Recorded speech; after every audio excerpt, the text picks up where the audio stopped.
আজকে আমার গীতা পাঠের সেকেন্ড অধ্যায়ে সাংখ্যযোগের 23 নম্বর শ্লোক।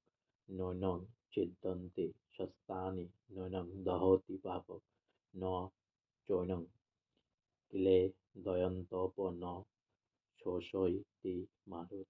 ন মানে না, এনম মানে আত্মাকে, ছিন্দতি মানে ছেদন করতে পারে, শস্ত্রাণি মানে অস্ত্রসমূহ, ন মানে না, এনম মানে আত্মাকে, দহতি মানে দহন করতে পারে, পাবক মানে অগ্নি, ন মানে না, চ মানে ও, এনম মানে আত্মাকে, ক্লেদয়ন্তী মানে আর্দ্র করতে পারে, আপ মানে জল, ন মানে না, শোষয়তি শুষ্ক করতে পারে, মারুত মানে বায়ু।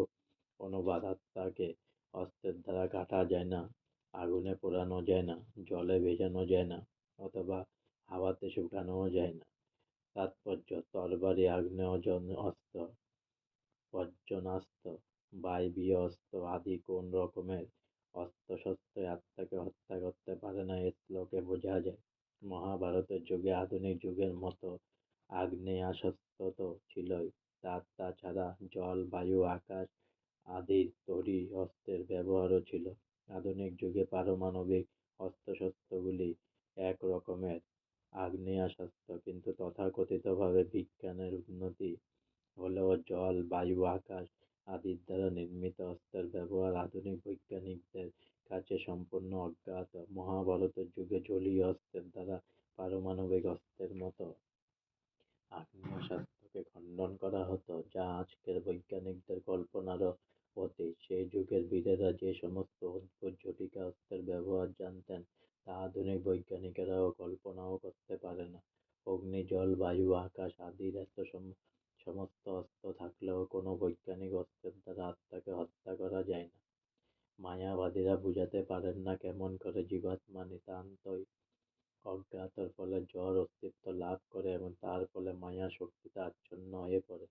আত্মাকে যেমন অস্ত্রের দ্বারা কাটা যায় না, তেমনি আত্মাকে তার উৎস পরমাত্মার থেকেও কখনো বিচ্ছিন্ন করা যায় না, বরং স্বতন্ত্র জীবাত্মাগুলি পরমাত্মার শাশ্বত ভিন্নাশ্রম।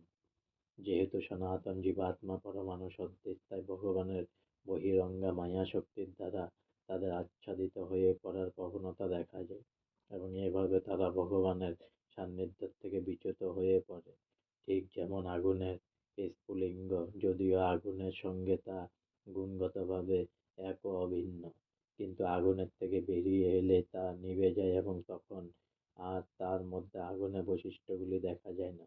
তেমনি পরমাদৃশ্য সদৃশ জীবাত্মা ভগবৎ বিমুখ হয়ে পড়লে মায়া শক্তির দ্বারা আচ্ছাদিত হয়ে পড়ে এবং তার প্রকৃত স্বরূপ বিস্মৃত হয়ে পড়ার ফলে নানা রকম দুঃখ কষ্ট ভোগ করতে থাকে। বরাহ পুরাণে বলা হয়েছে, জীবাত্মা পরমাত্মার বিভিন্নাংশ।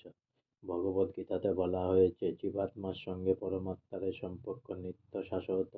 সুতরাং মায়ার বন্ধন থেকে মুক্ত হবার পরও জীবাত্মা স্বতন্ত্র স্বরূপে বিদ্যমান থাকে, যা অর্জুনের প্রতি ভগবান শ্রীকৃষ্ণের উপদেশে সুস্পষ্ট উপলব্ধি হয়। ভগবৎ তত্ত্বজ্ঞান লাভ করবার পর অর্জুন মায়ার বন্ধন থেকে মুক্ত হয়েছিলেন, কিন্তু তা বলে তিনি শ্রীকৃষ্ণের সঙ্গে এক হয়ে যাননি।